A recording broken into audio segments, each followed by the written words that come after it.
Hi. It Can you takes me hear a me few okay? minutes to get. Yeah, I can. I got a new Okay. light, but I'm a little blinded.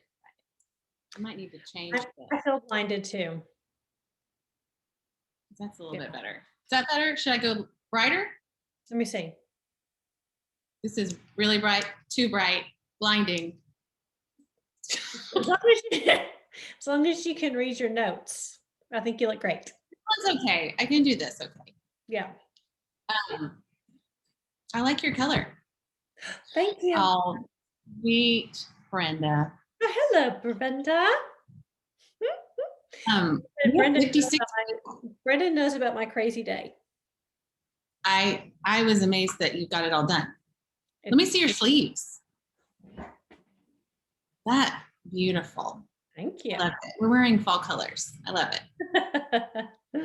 I am also a little frazzled. Hello, how are you? Hello. How are you? Well, how's everybody there? Yes, we are here. Thank you so much for joining us. Oh, it's my pleasure. Wonderful. Well, we have maybe a couple more minutes before we start. But I do want to say, you go by Kent, correct? My middle name, yes, I always have. Except when I was in the 7th grade, and I was Bill for a year. It just never took. That's really funny. Sometimes you just have to try things on for size, There you go. Well, I called you Mr. Krueger for a while, and I thought I wanted to make sure I didn't call you by the wrong name, because I figured you didn't go by William Kent. No. Although my wife often calls me Willie Kent. Yeah. I like it. Affectionately. Yeah. What's the weather like in Minnesota right now? It's a little cool today, but it's just a gorgeous fall. The colors are finally coming in. We were afraid because it was very dry here this summer that we wouldn't get much fall color, but that is proving not to be true. Thank you, Lord. And how are things in Waco?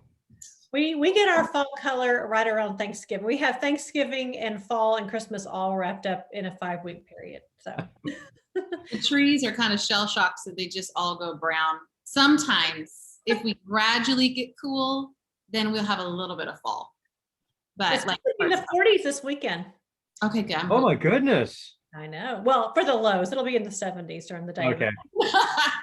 Well, that's a pretty dramatic, shift there. Yes, you've got to wear layers around here during the day. Sure. Anyways. How long has Fabled Bookstore been around? We are pretty new, actually. This is our only 2nd year of being open. Oh, wow. So you opened in the pandemic. Oh, that is so brave. Well, we were open for 5 months before the pandemic. And this then is our 3rd year. Yes, I guess it would be going into our 3rd year. So there was a time where we had been open longer wearing masks than any time else. So there were some employees, I never knew what they looked like because I hired them during the pandemic. And I was like, I've just seen, above. And of course, we're wearing masks in the store, employees right now too. But I feel like there's maybe a light at the end of the tunnel. I'm trying to be hopeful. So there is light at the end of the tunnel. Yes, that's what I really enjoyed, though, because we've been online so much, we've been able to interview some wonderful, every month a New York Times bestseller. And I've got to tell you, I'm a huge William Kent Krueger fangirl. So this was like really, really exciting to me to get to talk to you. But I'm glad to hear that. Fabled actually has, I guess we have the 2nd largest Instagram following in bookstores in Texas. So wow, terrific. You've done your work well. We've had to be scrappy, especially around time. But yeah, well, good thing is I think we had like 56 people sign up tonight. And many people who sign up, sometimes we'll view this later. So because we will email out the link to everybody who attends, who is registered, even if they can't attend. And of course, as things are starting to go back to the real world, we have more and more people, that are out and about doing things. So just know that you will have this sent out. We'll have this sent out tomorrow. So you'll have lots of other views tomorrow as well. Great. Yeah. And I'll have a new book coming out in late August next year. Gee, depending upon how things go, maybe I could actually visit Waco in person. Oh my gosh. Well, August would be a hard time to visit Texas in general. Hot. Yes. Hot. It is hot. I have some friends that have moved here and they've lived like, Tennessee. And I think about June, they were like, it's really getting hot. And I was like, I don't want to tell you what is in a couple of Well, months. I lived in Houston for 4 years when I was a kid, and this was before typically houses had air conditioning. And I remember in the summers waking up, sheets just soaked in sweat. Yes. But that was sort of the norm. You just, Right. learn to live with it. Your body kind of Minnesota has February. We have August, I'll take February any day, actually. hilarious. So. Well, Kent, thank you so much for joining us. I'll go ahead and start as our participants come trickling in. And if anybody wants to introduce himself in our chat or has a question for Kent, we will try to get to it. We have a lot of questions ourselves, so we may even hit a question that you may have. But I'm going to let Elizabeth officially introduce him with his bio before we start. Okay. All right, so tonight we have William Kent Krueger, who is a New York Times bestselling author of This Tender Land, Ordinary Grace, which was a winner of the Edgar Award for Best Novel and one of my all-time favorite books, as well as 18 acclaimed books in the Cork O'Connor mystery series, including Desolation Mountain and Sulphur Springs. He lives in the Twin Cities area with his family. We are so happy to have you with us tonight. It's a pleasure to be with you as well. Thank you for the invitation. Absolutely. Thank you. So I read this book this summer. I could hardly wait to get my hands on it. And it's just another, the way you write books is it just makes me happy. But tell us why you decided to do a prequel to the Cork O'Connor series. Mostly it was because my agent insisted. For years, she's been after me to do a project like this. For anyone who's familiar with my series, you may be aware that very often across the course of the series, I've made references to events and people in Cork's past that were important in shaping him. And my agent for years has been telling me, oh, this is such rich territory, you need to mine it. And quite honestly, I didn't have another idea for a Cork O'Connor novel, so I thought, what the hell, let's give it a shot. And I'm really glad I did. I just had great fun meeting Cork as a kid and exploring the nature of his parents and his grandmother and the other characters who readers of the series are familiar with, but in a much older personage, So as I'm writing, for example, Henry Malou, as I'm writing him these days, he's 106 years old. But in Lightning Strike, he's a spry 60-year-old guy. And Sam Wintermoon is still alive. So I had a lot of fun with this. And one of the things I love about it is that, there are 17 previous books in the Cork O'Connor series, and readers unfamiliar with a series with such depth stand looking at those 17 books going, oh my God, I don't even know where to begin. I used to say begin with Iron Lake, but now I'm going to tell them begin with Lightning Strike, because it's a really good introduction to all of the characters you're going to meet, to all of the elements that you'll find in a typical Cork O'Connor story, and to who I am as a storyteller. So that's what I've been telling readers who contact me lately. Read Lightning Strike. That was I know a lot of people were asking about that. Where would you recommend us starting? And yeah, I didn't know if you had thought it was a good idea to start with this one. So that's good news. We can tell our readers that. Yeah, let me just talk a little bit about the Cork O'Connor series for people who might be watching who aren't really familiar with it. So before I began to write standalones like Elizabeth's favorite Ordinary Grace and This Tender Land behind me, its companion novel, I was best known as the author of the, boy, do I love saying this, the New York Times best-selling Cork O'Connor mystery series. So the series is set up in the great North Woods of Minnesota. My protagonist in this series is a man named Cork O'Connor. He is of mixed heritage. He's part Irish American and he's part Ojibwe, Anishinaabe, which is the largest tribal affiliation we have here in Minnesota. At one point in time, Cork was sheriff of Tamarack County, but he is no longer. Because of the mixture in his heritage and largely because of the area in which I've chosen to set the work, a lot of the stories that I write come from issues that rise out of the interface of those two cultures, Wyden and Ojibwe. So I've written about Indian gaming casinos and the effect that that's had both on the Ojibwe and the surrounding white population. I've written about the ongoing battle we have here in Minnesota over hunting and fishing treaty rights. I've written about the influx of the drug and the gang cultures on the reservation. I've written about the really tragic situation that exists here in the Twin Cities and in many large metropolitan areas that have a significant Native population that involves the sexual trafficking of vulnerable Native women and children. Always at some level in my work, I try to deal with the whole question of racial prejudice. So that's Cork O'Connor, that's the series. And one of the things about Lightning Strike, again, for those of you who have never read Lightning, haven't yet had the opportunity to read Lightning Strike, it takes place when Cork is 12 years old. And for those of you who have read the series, and for those of you who haven't, I'm giving nothing away to say that Cork's father was also sheriff of Tamarack County when Cork was a kid, and his father was Liam O'Connor was killed in the line of duty when Cork was an adolescent. And Lightning Strike then picks up Cork in the summer before his father is killed, and allowed me to explore those important relationships that Cork had with his father, the relationship he had with his mother, the relationship his parents had with each other. So it was a delight, actually. I was so happy my agent convinced me to do this. It was a delight writing this story. So great. Well, this was my first of yours books for me to read, even though Elizabeth has told me time and time again that I've needed to read your books. I'm so glad that I got the opportunity to. What I really loved in this book was how much Native American culture you bring to it.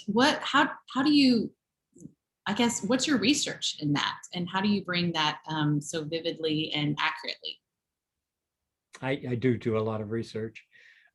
Plus, I have lots of friends in the Native community now who help me, offer me their perspective on their culture, help me stay fairly true.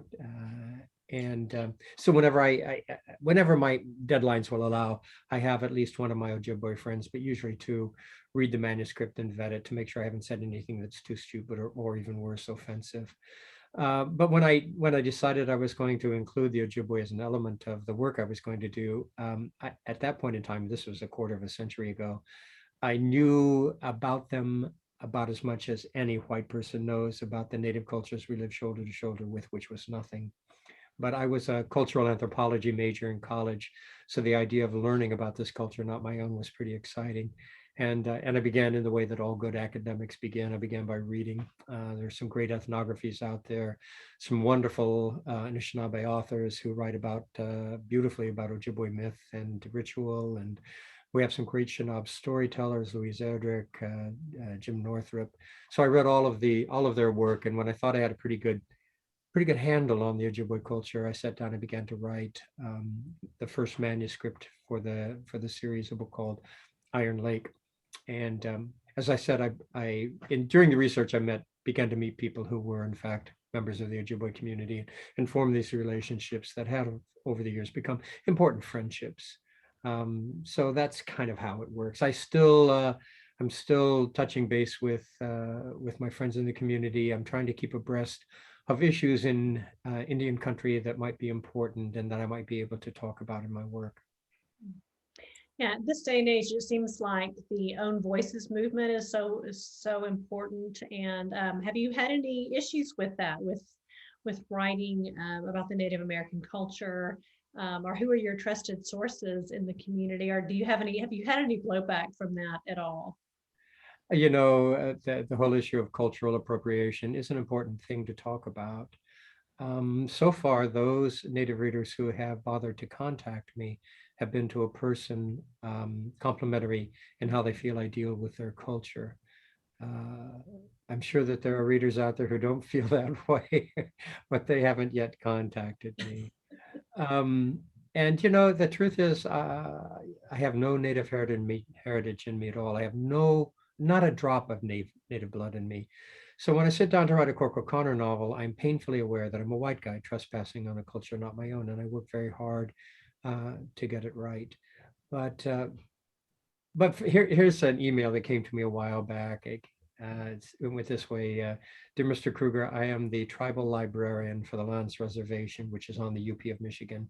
When any of our tribal members come into the library and they're not sure what they want to read, I often recommend your work because for a white guy, you do a pretty good job. It's a great compliment. Yeah. Great. Well, you mentioned you got to read a lot of how did you say that? Ethnographies. Yes. In preparation, do you have favorite crime writers that you read or authors that kind of like, I guess, that gets you in kind of the zone when you're writing something like the series? Well, I have writers who have clearly influenced me in the choices that I've made, particularly to include the Native population as a part of my work. Chief among them, Tony Hillerman. I don't know if that's a name that rings a bell for you or for anybody else who's watching.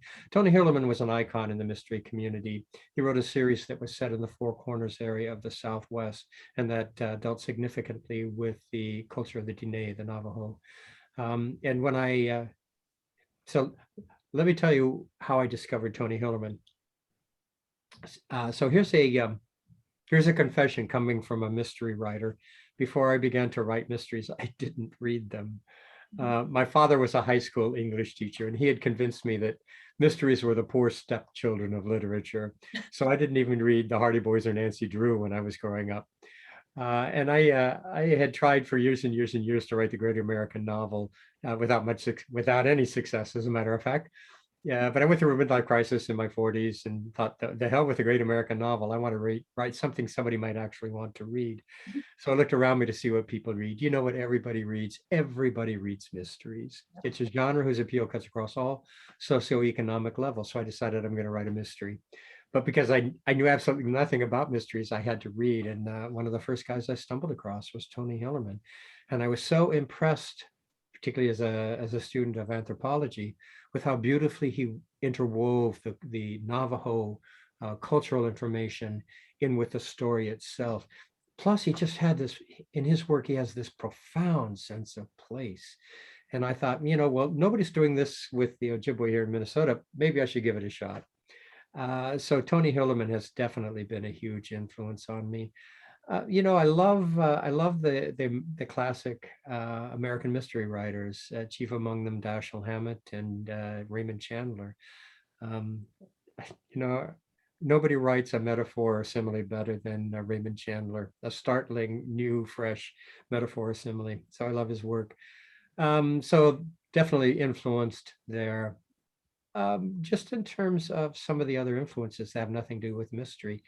I love Steinbeck, and one of the things I love about Steinbeck is his ability to create a profound sense of place, particularly when he sets his work in the Salinas Valley. And so that's really a lot of what I set out to do when I write a Cork O'Connor novel, is give readers a really good, heartfelt look at this adopted homeland of mine.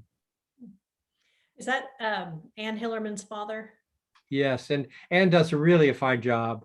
She has taken Tony Hillerman, the platform that Tony laid out for her, and pretty much made things her own. She just does a great job, and she's just such a wonderful woman. Well, we sell her books at our store. Good. Well, speaking of of Minnesota, I will say it's one of the 4 states I have never been to, and it's on my bucket list. Okay. If you come, let me know. I'll show you all the best that Minnesota has to offer. Oh, I love it. I will take you up on it. Next week. Yes. I may wait till the summer, get out of our heat. But yeah, that is a good point. But really, when I think about books, you have lots of books set in the South or in New York City, but there's very few books I feel like that are set in Minnesota. In fact, when I think of Minnesota literature, you are the bright and shining star. So can you tell us a little bit about Minnesota or books that are kind of set in that area that we could learn more about the area? Sure, let's talk about books first. Read F. Scott Fitzgerald, Minnesota's great literary son. So many of his short stories are set here in St. Paul, where he grew up. John Sanford, a terrific mystery writer, sets all of his work here. We have one of the finest literary voices in all of America writing out of Minnesota today, an Ojibwe woman named Louise Ardrich. I didn't realize she was there. Yep, she's Minnesota. Okay. And her work really, both Minnesota and she goes often over into the Dakotas because that's I think she's a member of the Turtle Mountain clan, or the Turtle Mountain Nation. So Louise Ardrich. Oh, let's see. At any rate, there you go. There are some books that Little House on the Prairie. Virtual Wander. I see somebody indicating Virtual Wander by Leif. Oh yeah. Virtual Wander and also Peace Like a River. Two outstanding novels by Leif. Let's see. Where were we in this question here? I kind of lost myself. Outside the mystery genre. Do you know? So let me talk about Minnesota in general. People think of Minnesota, when they think Minnesota, they think Paul Bunyan. And that's half of Minnesota, the great north woods of Minnesota. That's all up north, Paul Bunyan country. And everything you believe about it is absolutely true. Tall pines, pristine lakes, clear, fast running water, bitter cold winters that can kill you. But southern Minnesota is very different. It's very Midwest. It's agrarian. So cornfields and soybean fields and broad river valleys. So if you've read Ordinary Grace in This Tender Land, that's where I set those two novels in that beautiful Midwest sense of place, which I also love because I spent my adolescence in the Midwest. And I firmly believe that once the Midwest sets a hook in your heart, it never lets go. It will always pull you back. And so that was one of the reasons that my wife and I moved to Minnesota. So there you go. Does that help? Yeah, no, I used to live in Illinois, so I remember it was very cold. Okay. Yeah. I loved how you merged this crime story with a coming of age book. And there was part of me at the end where I felt like this kind of feels like Stand By Me, the movie Stand By Me, with just the kids kind of like taking on what they, the whole solving the crime. What is it like to, first of all, know a character as an adult and then have to write him as a child? Was that intimidating or hard, or how did you go about that? Piece of cake. Yeah. I didn't struggle at all in writing Cork as an adolescent. I know him extremely well as an adult, and so it was not difficult for me at all to imagine him as an adolescent, in large part because the adolescence I imagined for him was largely based on my own. Cork's a Boy Scout at that age. I was a Boy Scout at that age. Cork had paper routes. I had paper routes. Cork had a couple of the best friends you could ever imagine, as did I. Cork grew up adventuring. Every 12-year-old boy is out there adventuring. So it wasn't difficult for me at all to imagine Cork. Those who surround him required the work of a storyteller to create his father, to create his mother, their relationship, to bring to life Grandma Dilsey, who's important in the stories only in the references Cork typically will make to the wisdom she offered him.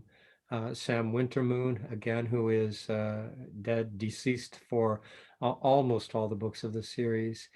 To imagine these characters, who they were, they're the important influences they had on Cork and how that shaped him. All of that was important and required, the art of storytelling, as well then as in creating all of these characters and all these relationships, being able to create and weave these compelling mysteries into the story, so that you're hopefully pulled forward not just by the conflicts and the relationships that arise, but also the desire to understand the mystery at the heart of the two deaths that occur. We have one of our attendees asked this question, which I think is a great one. She asked, will you write another book that takes Cork from his age at the end of this book into adulthood? I have no plans to do that, but life is long, so who knows? I have finished the next book in the Cork O'Connor series, or finished the initial draft of it. My editor just got back to me on it, so I'm going to be working on revisions now. It's a book that would be called Fox Creek. It will be out in probably August of next year, and it brings Cork back into the present day. So he's back in Aurora, among all of the people who are still alive. Well, you mentioned Louise Ardrich, which she is phenomenal. I love her work. I can't wait for her next one to come out. I think it's next month. Yeah, I've heard wonderful things already about that book. Yes. It's set in a bookstore, and she owns a bookstore here in the Twin Cities, Birch Park. Yes. So And this will be terrific. yes. And we're about to celebrate Indigenous People Month. Do you have any other Native American authors that you enjoy, or works that would be good to put on our radar? Sure. One of the new rising stars in the mystery genre is a guy named David Wyden. Oh, yes, loved his book. Sure, sure. And he's phenomenal. He will, I mean, he's already making a name for himself, and his star is just going to do nothing but rise, rise, rise. Terrific storyteller. And if you like the cultural information that I offer in my Cork O'Connor series, David is in fact Lakota, and he Wrote really Winter knows. Counts. I just wanted to say that. What was that? Well, he wrote Winter Counts. That's Winter his Counts is his first novel, his debut novel. Won tons and tons of awards. Nominated for, won tons of awards. But he's the real deal. He's terrific. So David's work, going back in terms of some of the native writers who have been really influential, Scott Momaday, Housemaid of Dawn, etc. James Welch, Winter in the Blood, Leslie Marmon Silko. Let's see, those are the names that quickly come readily to my mind. So great. We'll have to write those down. Last month, we got to talk to author Katherine. Joy Harjo. Add Joy Harjo to the list. Great. Yeah, we sell her very well at our store. Yeah. Last month, we got to talk to thriller author Katherine Ryan Howard, who was kind of just recently put on our radar. She is an Irish thriller author, and she talks about always writing. Each book is its own entity. She doesn't do a series. What are the comforts of writing, returning to a person, to a place? Do you ever think like maybe I should try something completely new? Or do you and Cork are one and the same? Well, I do try things that are completely new. I wrote Ordinary Grace and This Tender Land, which brought me a whole new readership. A lot of readers who wouldn't touch a mystery discovered my work with one of those two books, and now are solid Cork O'Connor fans, which is always the thing I'd hoped would happen. The advantages of writing a series. You are not recreating the wheel every time you sit down. You are taking your reader back to characters and to a locale that is familiar to them, and for many of them, that's the reason they come back to the series. It's a comfort thing, they understand what to expect. My publisher always loves a series because each new book sells the backlist. But there are pitfalls in writing a series, not the least of which is that readers who love your work are not often willing to follow you to a book that isn't a part of the series. And that I have written actually 3 standalones. My first standalone was the 4th book I published. It's a political thriller called The Devil's Bed. And, I stepped away from Cork O'Connor to try something a little different, The Devil's Bed. But it continues to be the novel that I've published that has sold the poorest because it wasn't a Cork O'Connor novel. I think it's a terrific thriller and got great reviews, but readers were unwilling to follow me to a place that didn't have Cork in it. So when I decided to write Ordinary Grace, that my next standalone, I spent 2 years preparing audiences whenever I talked for the fact that in 2 years, there's a book coming out that's not a Cork O'Connor novel, but you should read it because it's really terrific. And people got on board with that one, but it can be difficult. Other pitfalls, if you're not careful, you get lazy, and one book reads very much like the next. So when I write a Cork O'Connor story, I'm always looking for, how can I do something different here? What can I offer the reader that I haven't offered before? So I've done different narrative voices, different points of view. I've monkeyed with structure, with time elements, all of those things to keep me interested, because I figure as long as I'm interested in what I'm doing, probably the reader will be interested as well. And that seems to be the case so far. So, a prequel, something different. I just thought of this, but we have a aspiring author on staff, and she was talking to me about, wants to be a fantasy writer, and she's talking about her process of world building, which I feel like in Buddha series is similar in the fact that you are going back to a place with landmarks and people. Are there, as far as when you're brainstorming, putting together a story, do you ever like draw maps, or is there a part of you that would accidentally forget something that was in the previous story that a reader might point out? Yeah, they do that all the time, as a matter of fact. Like this. I have been asked many times to draw a map of Iron Lake, Tamarack County, the Iron Lake Reservation, Aurora. Can't do it.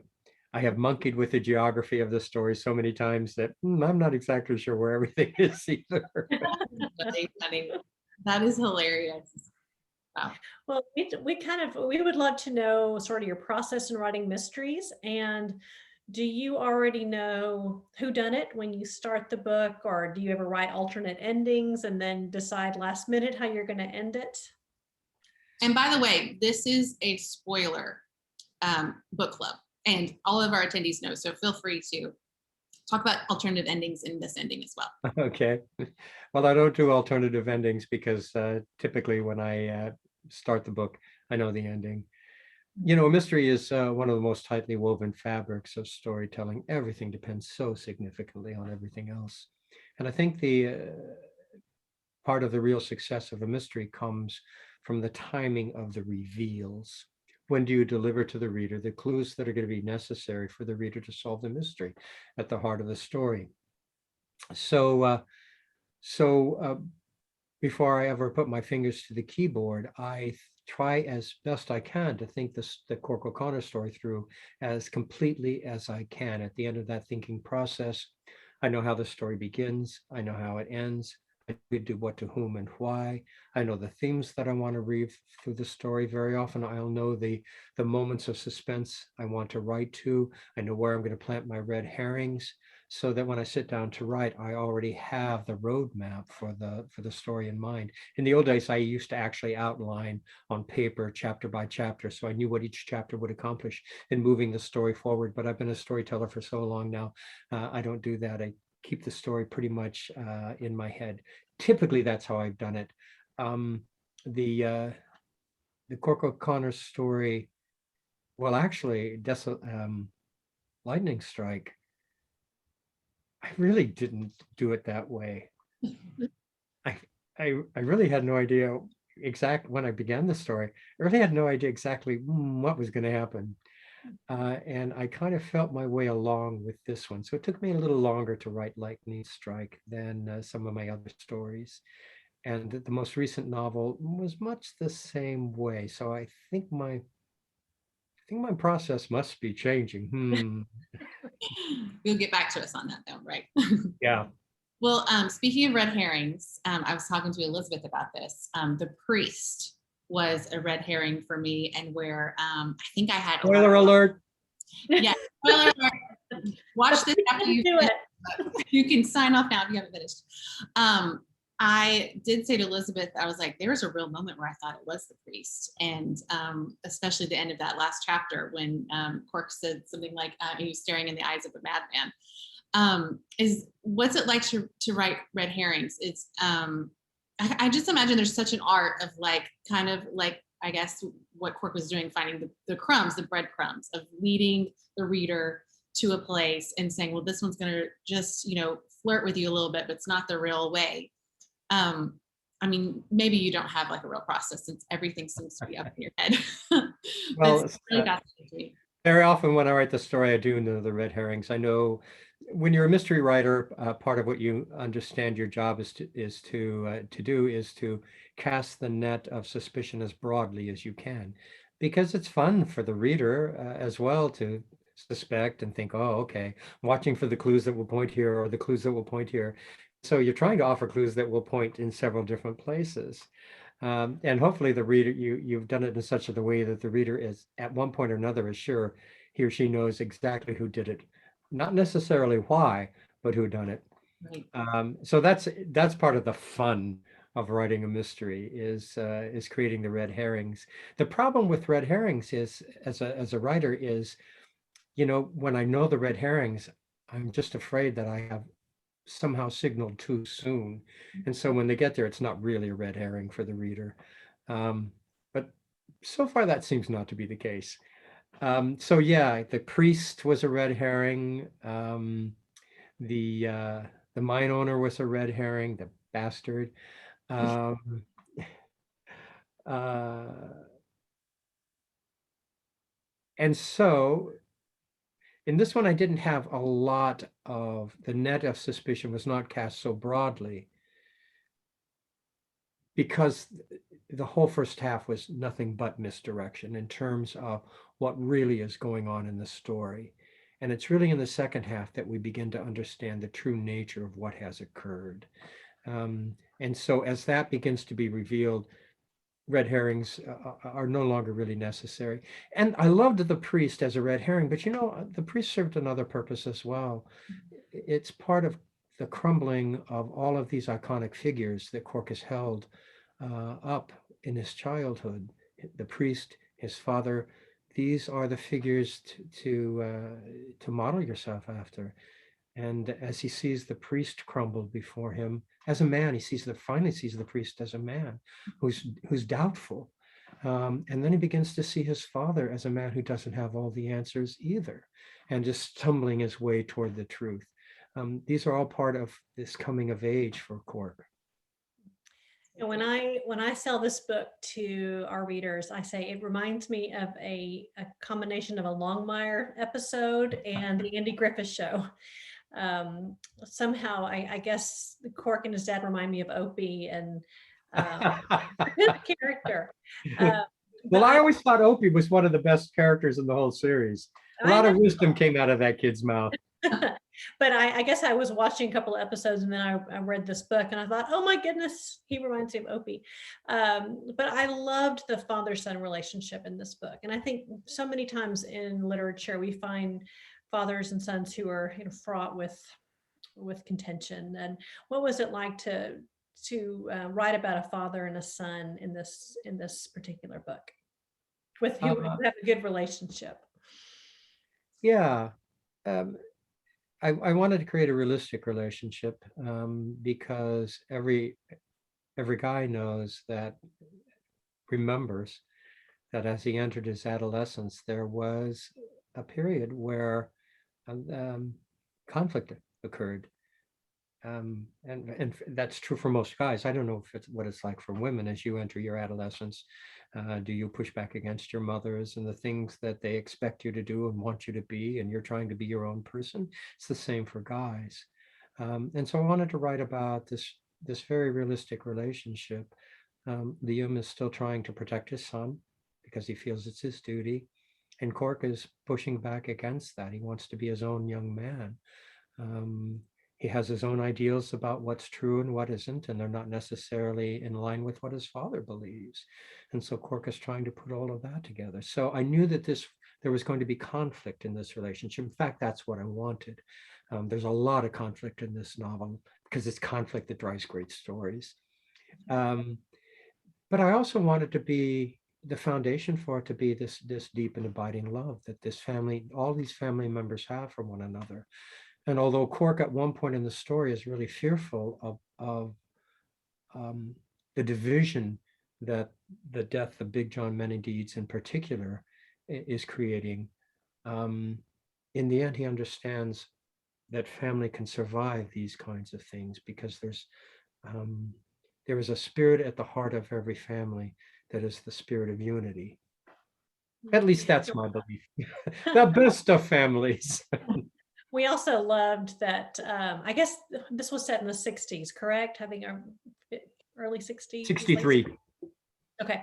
And, his Cork wanted to help his dad. He was like, well, sure. I mean, would that happen these days where a young son could go out and help his dad solve crime mysteries? I thought we loved that too. Really Well, as Liam as a father didn't think, Cork's not going to discover anything. Right. I'm having trouble finding things out. He's going to get nowhere.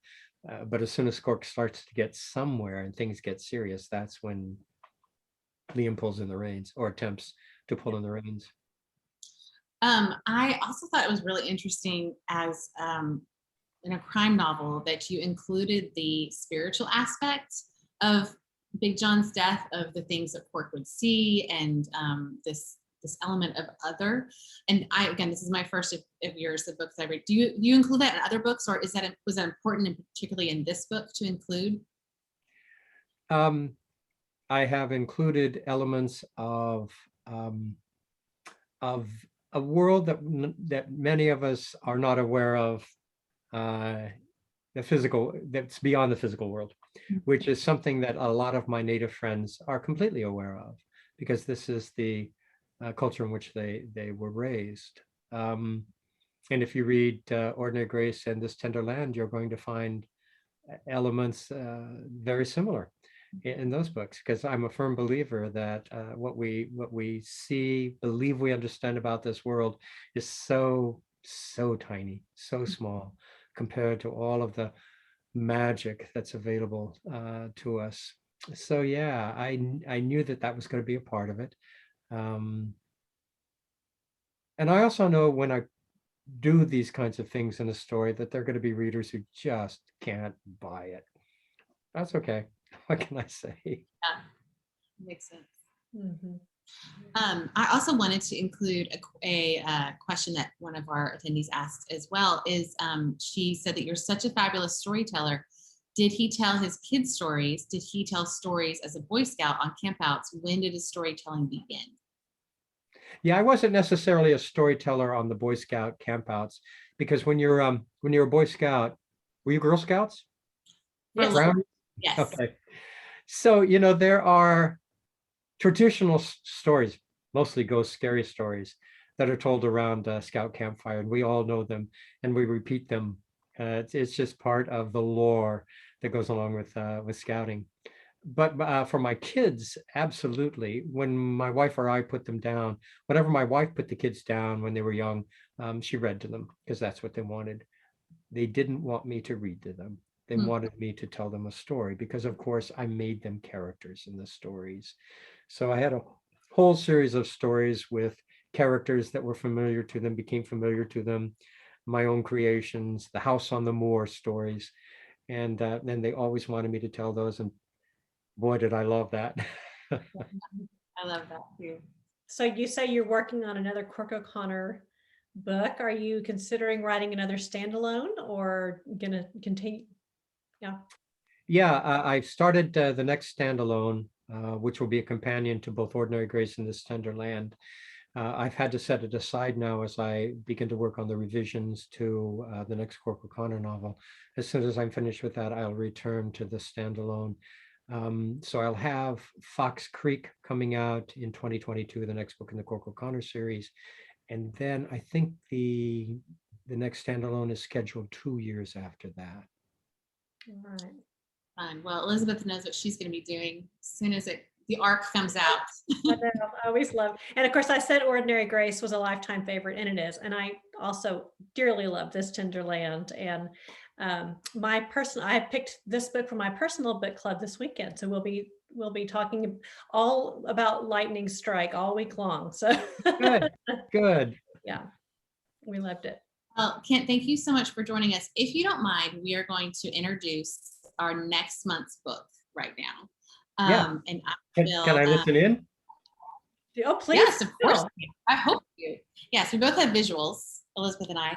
It is No One Will Miss Her by Kat Rosenfield. And I am going to post in the chat the links for this event. If you're on here and it sounds interesting to you, Elizabeth will introduce it in a minute. You can sign up directly from there to our next Zoom webinar, or you can also purchase the book. We have lots of copies here at Fabled. Yes. So yeah, Elizabeth, explain a little bit about this book. Well, this is probably my favorite thriller of the fall, and Kat is a debut novelist, and I love supporting debut novelists. This one it's set in Maine. It is totally unputdownable, lots of twists and turns, kind of an interesting social commentary, which I think will be fascinating to talk about. And yeah, we're very excited. She used to work for MTV News, and she also worked a whole lot with Stan Lee. So I'm very, very excited to speak with her next month. There will be lots of twists and turns. So you're definitely going to want to read this one before, because we will be talking spoilers. So it is really the perfect kind of thriller for October. So pick up a copy at Fabled today or tomorrow. We're closed. Right. Well, thank you again, Kent. We truly look forward to reading the next book. And now I feel like I have things to do. I've got to read all the Cork O'Connor books just to prep.